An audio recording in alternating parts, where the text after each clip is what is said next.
Assalamualaikum warahmatullahi wabarakatuh.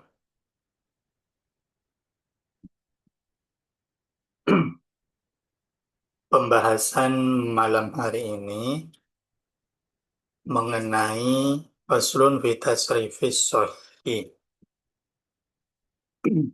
Jadi kita sudah mulai memasuki bab-bab akhir di dalam kitab tasrif, dalam kitab maksudnya. Jadi pembahasan terakhir di dalam maksud itu mengenai tasrifus shahih atau yang biasa istilahnya itu tasrif lughawi. Sebelum membahas mengenai tasrif lughawi, perlu diketahui bahwa dalam bahasa Arab itu terdapat dua jenis tasrif, pentasrifan, dua jenis perubahan. Yang pertama ada tasrif istilahi, yang kedua adalah lughawi. Kalau tasrif istilahi itu biasanya dalam kitab tasrif, Amsilatut tasrif, itu tasrifan yang bacanya ke pinggir. Fa'ala yaf'ulu fa'lan wa maf'alan fahuwa fa'ilun wa dzaka maf'ulun uf'ul la taf'ul maf'alun maf'alun mif'alun. Itu namanya tasrif istilahi. Tasrif istilahi ini merupakan tasrif yang mana perubahan artinya itu menjadi beberapa bentuk dari yang awalnya fi'il madi, fa'ala, yaf'ulu jadi fi'il mudhari. Jadi kalau kita misal tasrif istilahi dari lafadz doroba, maka artinya itu akan memiliki beberapa bentuk. Contoh, doroba memukul, yadribu fi'il mudhari'nya akan memukul, dorban, pukulan, wa madroban juga pukulan, fahuwa doribun, artinya orang yang memukul, wadaka madrubun, sesuatu yang dipukul, idrib fil amar, maknanya pukullah, la tadrib, jangan pukul, madrobun, tempat atau waktu memukul, midrobun, alat yang digunakan untuk memukul. Itu namanya tasrif istilahi, yang mana artinya itu memiliki perubahan dalam bentuk artinya. Sementara yang disebut dengan tasrif lughawi itu biasanya dalam kitab Amsilatut Tasrif itu terdapat di bab-bab akhir, mulai pertengahan akhir. Dan tasrif lughawi ini memiliki perubahan arti sesuai dengan fa'il atau pelakunya, subjeknya. Misal kalau di fi'il madi doroba, doroba, dorobu, fa'ala, fa'ala, fa'alu itu contoh tasrif yang lugawi. Dan ini memiliki perbedaan arti hanya terletak di fa'ilnya. Contoh misal saya artikan doroba. Kalau yang memukul satu orang maka menggunakan doroba. Kalau doroba berarti fa'ilnya dua dan seterusnya. Jadi pembahasan mengenai tasrif lugawi itu biasanya hanya berfokus kepada pelakunya. Karena bahasa Arab itu berbeda dengan susunan bahasa Indonesia. Kalau kita membuat susunan bahasa Indonesia menggunakan kata kerja memukul, maka tidak ada perubahan. Siapapun yang memukul, maka kata kerjanya tetap memukul. Contoh, Zaid memukul, seorang laki-laki memukul, dua orang laki-laki memukul, atau perempuan itu memukul, tetap kata kerjanya memukul, tidak ada perubahan dalam kata memukul. Tapi kalau dalam bahasa Arab, kalau yang memukul itu seorang laki-laki, maka doroba. Kalau perempuan menjadi dorobat. Kalau saya menjadi dorobetu. Nah, disitulah peranan tasrif lugawi. Perlu kita paham. Wa madin au mudari'un tasarrafa li aujuhin kal amri wan rofa. Fi'il madi dan fi'il madi dan fi'il mudhari baik yang mabni maklum atau majhul itu bisa ditasrif menjadi 14 bentuk atau biasanya istilahnya itu 14 waki. Begitu juga dengan fi'il amar dan fi'il nahi yang mabni maklum majhul. Itu juga bisa ditasrif dengan 14 bentuk dengan perincian. Jadi untuk fi'il madi dan fi'il mudhari itu bisa ditasrif lughawi menjadi 14. Fi'il madi dan fi'il mudhari itu ketika ditasrif bisa menjadi 14 bentuk perinciannya. Salah satu li ghaibin kal ghaibah kadza mukhatabun wa kal mukhatabah wa mutakallimun lahu tsnani huma. Jadi perincian dari kedua belas bentuk itu tiga berbentuk ghaib, tiga ghaibah, tiga mukhatab, tiga mukhatabah, dua mutakallim.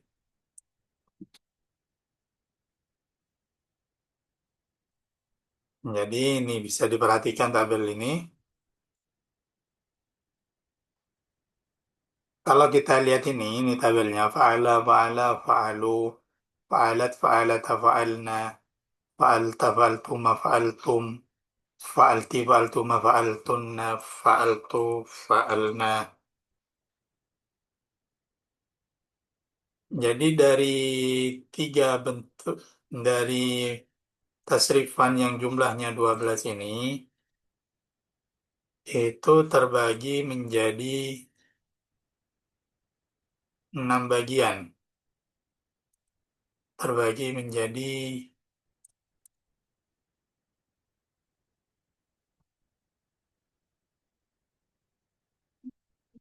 mudah.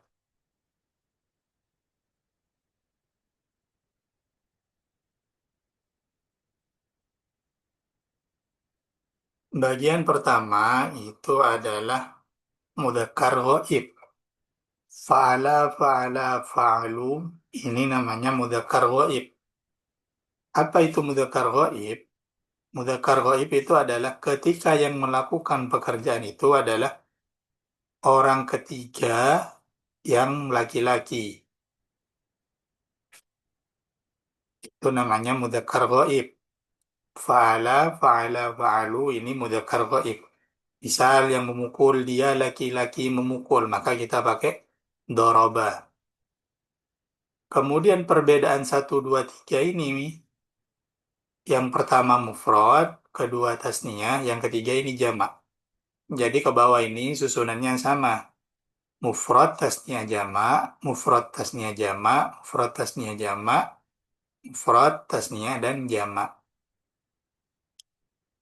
Ketika yang melakukan pekerjaan itu adalah satu orang, maka kita mengatakan fa'ala.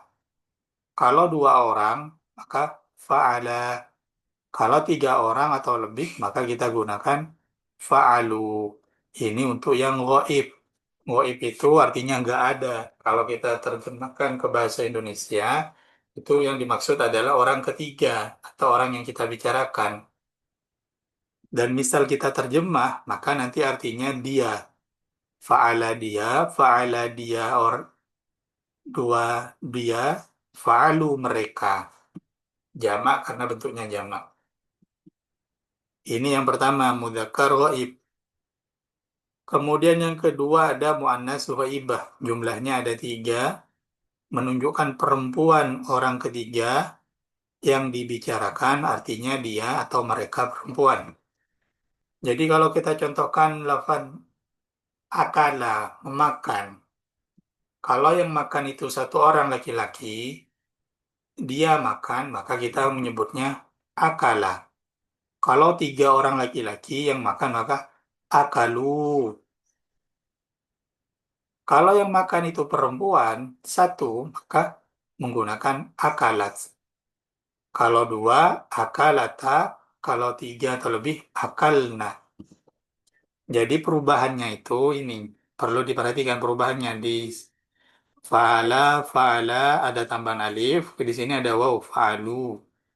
Yang akalat nambah ta, kemudian akalata, akalna. Jadi semuanya, jadi tasrifan ini cuma jadi patokan dasar. Ini adalah patokan dasar yang harus dihafal. Jadi ketika kita ingin menggunakan fiil-fiil yang lain, kita tinggal menyamakannya dengan ini.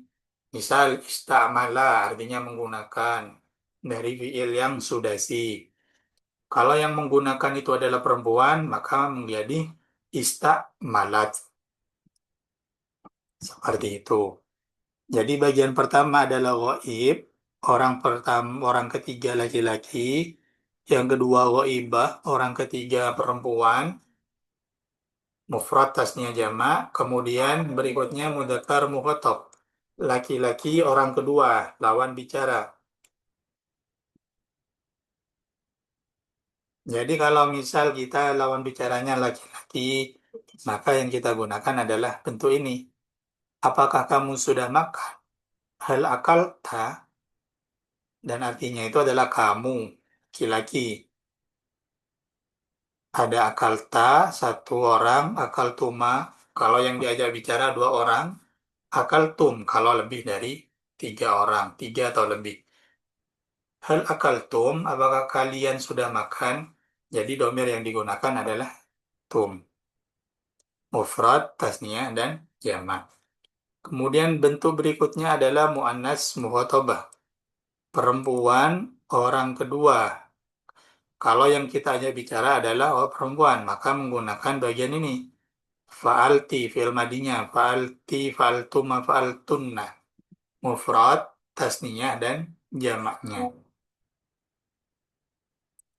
Jadi harus sama.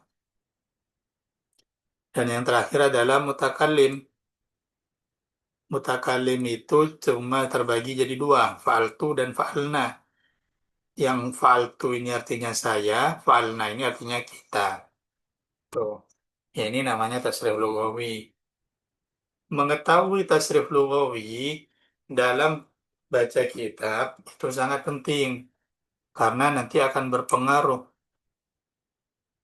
kepada pemahaman di bab-bab yang lain. Karena tasrifan fiil ini itu akan menentukan nanti domir yang akan kita gunakan harus sesuai semua nantinya. Misal, Uma, Uma doroba, doroba. Kalau kita mau buat susunan, harus kita sesuaikan. Misal ketika ada fiil dengan domir, huwa ini fiil yang mufrad mudzakkar, ghaib. Huwa, maka nanti fiil madinya kita menggunakan huwa doroba. Harus sesuai. Ketika nanti domirnya ini berubah menjadi menjadi anta, maka lafaz doroba ini harus kita sesuaikan. Anta ini adalah mufrad mudzakkar mukhatab. Maka kita harus cari yang mufrad mudzakkar mukhatab untuk fi'il madi. Oh, dengan nambah ta, maka menjadi anta dorob ta. Atau nanti berubah menjadi nahnu. Nahnu ini adalah mutakallim al-ghair, bagian akhir. Maka lafaz doroba itu harus kita rubah menjadi dorobana. Karena ini semua dalam fikih, dalam bahasa Arab, baik penggunaan di dalam baca kitab ataupun berbicara bahasa Arab itu harus sesuai semua. Antara domir, fiilnya, isim mausulnya, dan lain-lainnya. Itu harus sesuai. Kalau di sini mufrad, ini harus mufrad juga. Itulah gunanya mengetahui tasrif lugawi di fiil. Dan tasrif lugawi itu juga ada di fiil madi, fiil mudhari, juga ada di di domir juga ada kemarin sudah dijelaskan. Nih, jadi pembagiannya baik fi'il madhi atau fi'il mudhari itu ada tiga, ada 14. Ada 14 tuh. Tiga, tiga, tiga, tiga, dan dua. 14. Mudzakkar ghaib, muannas ghaibah, mudzakkar mukhatab, muannas mukhatabah, dan yang terakhir mutakallim. Nih kalau misal ini bentuk di amsilati tasrif.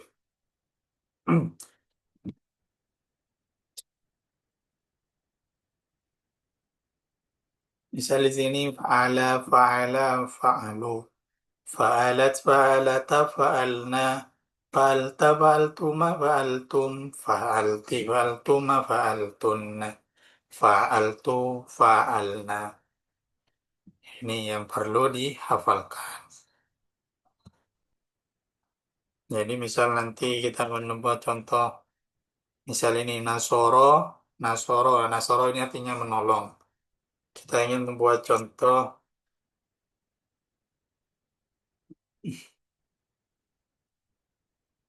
Ahmad dan Bakar menolong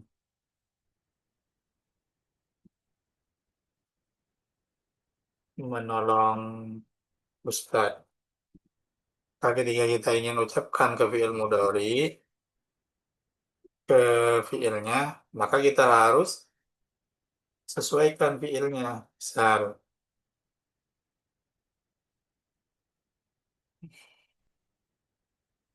bentar ya. Jadi harus disesuaikan. Ahmad wa Bakar, sudah. Ahmad dan Bakar menolong karena Ahmad dan Bakar ini adalah bentuk orang ketiga, orang yang dibicarakan, dan ini terdapat dua orang, maka kita menggunakan yang Nasoro, ada alifnya.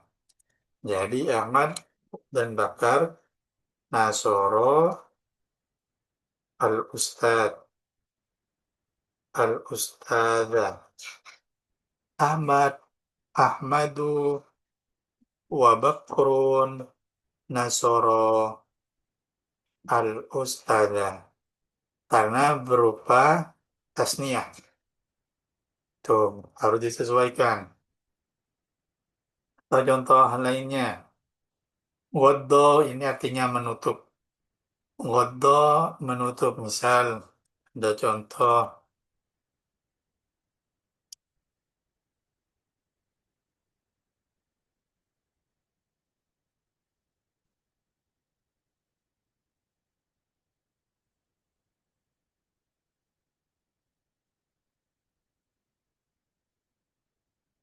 kenapa kamu menutup?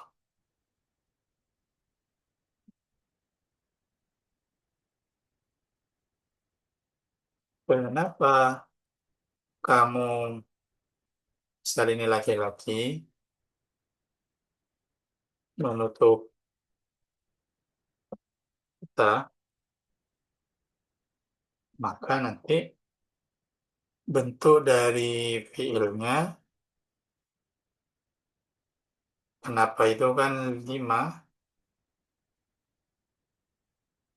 menutup ghaddo. Karena ini bentuknya kamu laki-laki, maka kita harus cari yang mufrad mudzakkar mukhatab.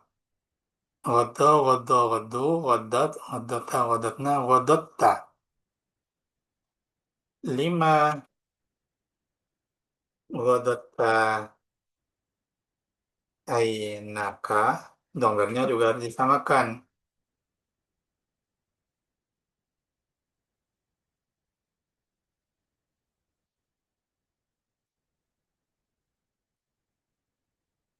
Ini harus disesuaikan penggunaan domir, fiil, sesuai dengan failnya, pelakunya. Misal ini ada contoh berikutnya ada lafaz ba'a menjual. Saya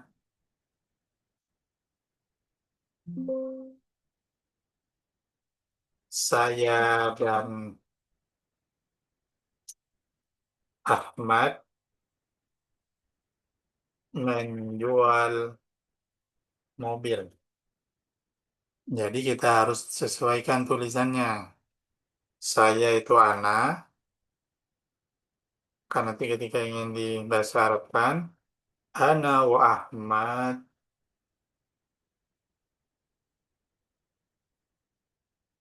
menjual. Karena saya dan Ahmad ini berarti kita kan ya. Saya dan Ahmad ini maksudnya adalah kita.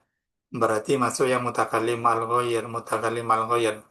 Maka tinggal kita cocokkan ba'a ini ba. Jadi nah, Ana wa Ahmad bi'na as-sayyarata.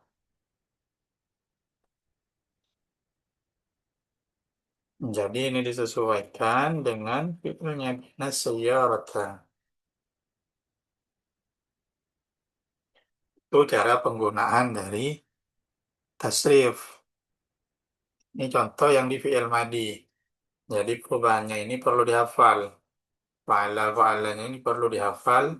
Sekiranya kita itu bisa dengan mudah untuk merubah ke fi'il yang lain. Kemudian begitu juga di fi'il mudhari. Pembagiannya juga sama.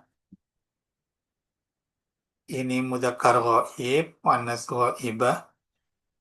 Ini mukhatab ghaib. Ini mudzakkar mukhatab. Ini muannas mukhatabah. Yang ini mutakallim. Perbedaannya cuma ada di perubahannya karena memang asal katanya beda. Fa'ala, fa'ala, fa'lu. Kalau di fi'il mudhari, yaf'ulu, yaf'ulani, yaf'uluna, taf'ulu, taf'ulani, taf'ulna, taf'lina, taf'ulani, taf'ulna. Jadi memang,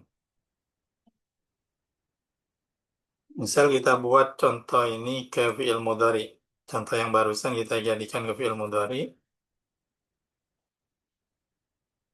Ahmad wa Bakar sedang menolong Ustadz. Nasoro yansuru. Berarti karena ini dua, mudzakkar ghaib yang tasniyah mudzakkar ghaib karena dua orang. Misal kita rubah jadi tiga orang. Ahmad, Ali, dan Bakar menolong Ustadz. Berarti ini sudah menjadi jamak, bukan tasniyah lagi. Jadi nanti kita rubah. Ahmadu wa Ali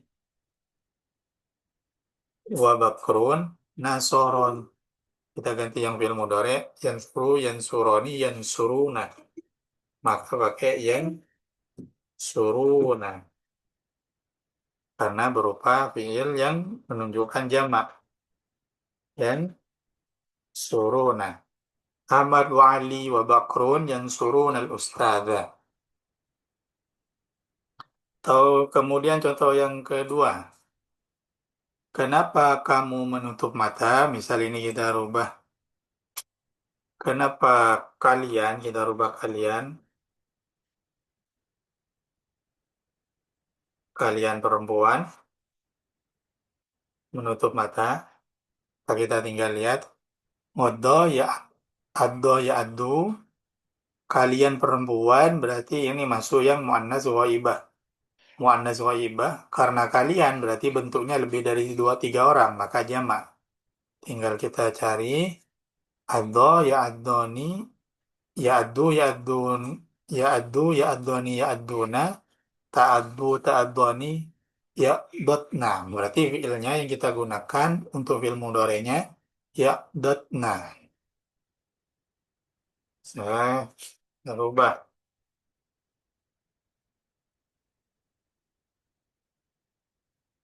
ya dotna. Ya, nah, kemudian yang terakhir, saya dan Ahmad menjual mobil. Kita ganti saya menjual mobil. Berarti karena saya, berarti itu yang bagian terakhir, mutakallim. mutakalim ma'al ghair, mutakalim wahdah.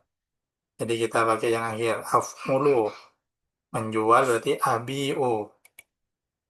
Yabi'u, yabi'ani, yabi'una. Tabi'u, tabi'ani, yabi'na. Tabi'u, tabi'ani, tabi'una. Tabi'ina, tabi'ani, tabi'na. Abi'u, nabi'u.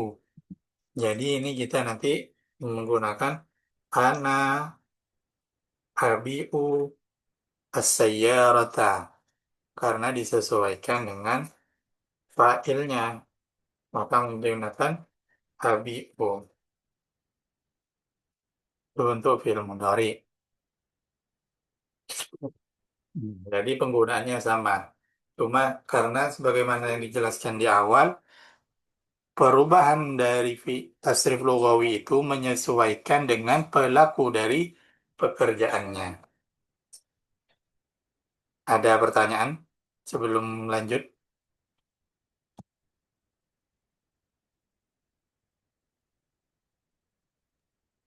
Nggak ada Ustaz.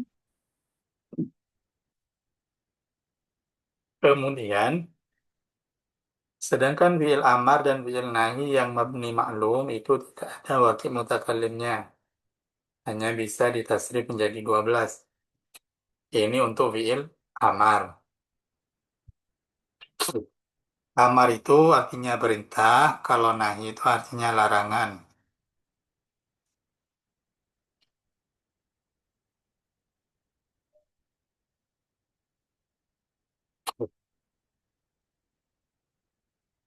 La yaf'ul, la yaf'ula, la yaf'ulu. Jadi ini bentuk perubahannya. Bentuk perubahannya, la taf'ali. Dan cara penggunaannya sama. Jadi misal kita ingin melarang seorang, maka kita gunakan la yaf'ul.